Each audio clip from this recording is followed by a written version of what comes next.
Hey guys, how's it going? It's That Nerd Ryan here, and today we are bringing our Star Wars movie, well, kind of, because we're excluding the anthology, films. But for the Skywalker saga, we have reached our end. Today we're going to be talking about Rise of Skywalker. And if you've followed me through this 2-month journey, you know already about the ranking all of Star Wars video that I made. We will get back to that with the anthology films as well as the TV series later on. I'm going to take a little bit of a break from that and make a few videos just discussing some other stuff, also starting a Canon versus Legends podcast. So, yeah, we'll kind of get to the rest of the films later. However, today we're talking Rise of Skywalker. So before I get in on this, make sure you guys leave a like, comment, subscribe, ring that bell, and follow me on all my social media down below. Now let's talk about it. So, as you remember, I gave it a 6 out of 16 in my ranking. So obviously there's some other stuff that fills in the gaps over there. I think there's 2 movies prior to Rise of Skywalker that I like less. I know one of them was episode 2. I can't remember if episode 1 was right next to that or not. But I digress. We're going to be talking about this movie and kind of how I don't feel that the 6 out of 16 is an earned ranking. The only reason why it did end up in there was because I was trying to puzzle through everything. And looking back on it, Rise of Skywalker has a lot of issues for me, especially after making these single individual movie reviews. And a lot of it has to do with ignoring canon, as well as basically ignoring or pulling one of my pet peeves that I already mentioned about in Force Awakens. This happens twice in this movie, and we'll get to it. So first, I want to talk about positives. Let's talk about my favorite scene, and let's talk about some positives about this. I do think that this was a strong end for the sequel trilogy. We'll get to the last line in a minute on how I would try to fix that. However, I thought for the sequel trilogy, this was a good end. And like I said, it does ruin Return of the Jedi's end with how everything goes. But I do like how it was kind of wrapped up in a nice, neat little package that might be able to spring off into an episode 10 later on down the line, leaving the lightsabers kind of hidden around and everything like that. So, but my favorite scene would have to be probably the fight between Rey and Kylo, and every Ben Solo scene, basically. It's still to this day, the scene of him reconnecting with Han always makes me almost cry. That was a very, very phenomenal scene, and heartbreaking to see what could have been in episode 7. But now we gotta talk about some other parts. I'm gonna go actually neutral here. So something that I think Disney did that was smart with this was, by the way, we have a mascot for the Star Wars videos now. Now we have a mascot for every single theme. Baby Groot being Marvel, Raffi being Pokemon, and Grogu being Star Wars. But one of the smart things was having Mandalorian show the Force healing from this guy a few days before Rise of Skywalker came out, and that became a major plot point. Now, I am fine with Force healing. I just know that people would have had an issue with it if it wasn't explained ahead of time, which it really wasn't explained in The Mandalorian, but just having it as an established Force power before going into it, because that was a major issue that people had with Force projection when it came to Luke in Last Jedi. I also am a little bit neutral about this, but also don't like it at the same time. I'm leaning more towards negative neutral. I felt like this movie was trying to make up for The Last Jedi by retconning stuff that was basically put in the last movie. This could have been solved if they had a proper plan We've heard multiple times that Disney had no plan in making these films. When you truly think about it, Lucas had a plan from 1 to 9 that he did scrap 7, 8, 9, but he did have a sort of plan for 1 through 6 on how everything was going to go. Yes, there's bumpiness at the beginning, like Luke and Leia having a thing, Darth Vader not being Anakin, and stuff like that. But that was kind of fixed, and then during the Clone Wars, or the Clone Wars era, the prequel era, yes, they weren't as good as the original films, but they had a solid beginning, middle, end plan. The issue with the sequel trilogy is it's like it goes beginning, end, end.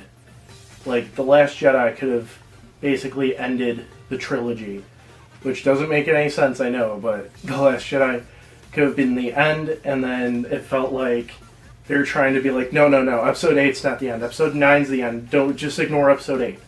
And regardless of what you think about that movie, people spent years trying to theorize about that movie and fitting that into canon and having books tied with that and everything like that, and then just kind of being like, no, we're not going to even follow that.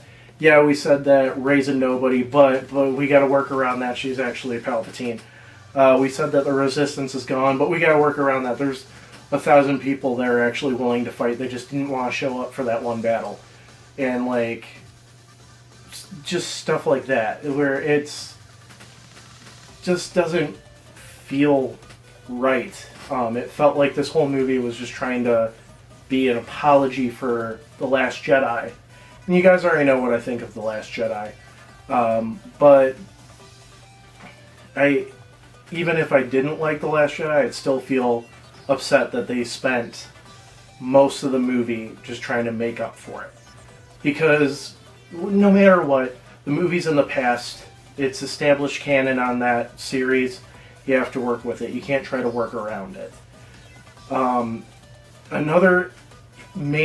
going into the major issues now.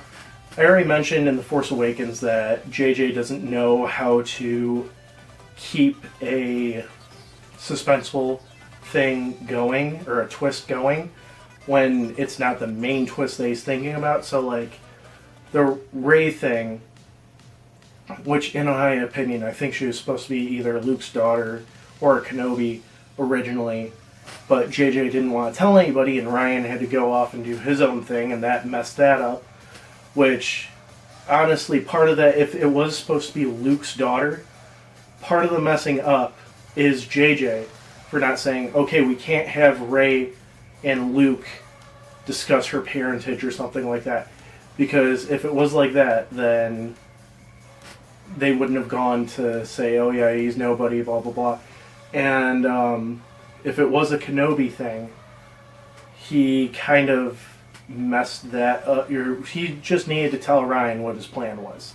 I know that he originally wasn't supposed to be directing Rise of Skywalker until way after Last Jedi was done with pre-production and stuff, or production and stuff. But still, he should have shared. What he laid the foundation for in The Force Awakens. He should have wrote down all these loose ties. So, like, who's Rey's parents, who's Snoke, who's this. Should have wrote them all down and been like, okay, Snoke is Darth Vader. Like, let's just say this is what he was thinking. I'm not saying that this was what it was going to be. Let's say, okay, Rey's parents. Rey's parents are actually Obi-Wan Kenobi and blah, blah, blah, blah, blah. Snoke is actually Darth Plagueis. Who are the Knights of Ren? Knights of Ren are Padawans of Luke that fell to the dark side. Who are where'd the First Order come from? First Order came from the remnants of the Empire, blah blah blah, like stuff like that, and not just kind of let other people solve his issues. He should have shared it with everybody else, because, like I said in The Last Jedi, he kind of wrote Ryan into a corner. Ryan tried his best to get out of it, but him getting out of it also wrote JJ in a corner. So By removing that, JJ did technically write himself into a corner without sharing the ideas for the show with them, or for the series with them. He made these characters, he should have seen it all the way through. But anyways, besides that, the twist that is in the movie that still ticks me off to this day that they didn't do right, and I'm going to explain it right now, is Chewbacca's death. So, we're led to believe that Chewbacca got killed by Rey doing Force lightning and everything, and then literally within 5 minutes, we're told that Chewbacca's alive.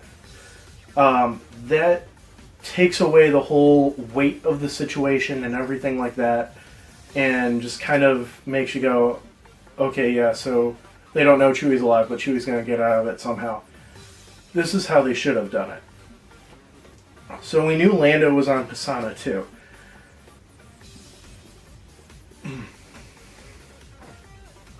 What they should have done with that is bring the Falcon up and everything and say that they found a prisoner, or found somebody to be imprisoned. And you say it's somebody connected to Han Solo. So instead of thinking it's Chewbacca, you might think it's Lando.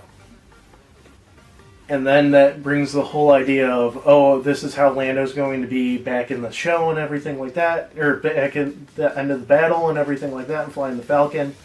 They might have just edited Chewie out. And then when Rey realizes Chewie is on the ship, that's when we should have found out that Chewie is on the ship too. I felt that that was wrong. The other major thing that I disliked about this was the literal final scene with Rey saying her name was Skywalker. Now, I understand why they did that. It's a nice little bow to end the whole thing on, but it defeats the purpose of the entire sequel trilogy. When you really put a perspective to it. The idea of the first two movies, regardless of Rey ending up being a Palpatine or not, the entire purpose of the first two movies in the prequel or sequel trilogy is that Rey is a nobody, and she's able to be this good and everything like that. It's kind of like how Anakin Skywalker was a nobody. The only true nobody, or the only true person that was not a nobody in the entire series was Luke. And, of course, Rey now. But if you took away the Palpatine thing, Rey would have been a nobody. And that's what we're led to believe. Because Anakin, technically, yes, he was the chosen one, but he didn't come from a strong Jedi line and stuff like that. He was just miraculously born. But he was also, like I said, he was the chosen one. So we didn't have an actual character that was a full-on nobody. We had somebody that you could kind of think is somebody that's the son of a nobody, and then you have Rey, who's the granddaughter of the most powerful Sith in the world, which makes sense that she's that strong in the Force, but it also, her taking on the name of Skywalker in the end and saying I'm Rey Skywalker ruins the idea that you don't have to be a Skywalker or you don't have to be a Palpatine to be strong. Anybody could be strong in the Force. It literally, the biggest fix that could have been for this movie is when they say Rey who? She goes, just Rey. That would have been the best ending, and I think that would have also helped with this divide that we've had between fans about if the movie was good or not, because that line really did mess it up. Other than that, that's my least favorite scene too. So yeah, like I said, this movie was a 6 out of 16. Hope you guys enjoyed this video. Hope you guys are excited for me to get into the anthology films probably next month. Next week we're going to be actually discussing Bad Batch versus Delta Squad. So I hope you guys are ready for that. And I hope you guys are ready for tomorrow, where we'll be talking about Godzilla 1955. Hope you guys enjoyed. Please leave a like, comment, subscribe, and follow me on all my social media down below. It's that Nerd Ryan telling you, we're all Skywalkers, Jedi Masters on the inside.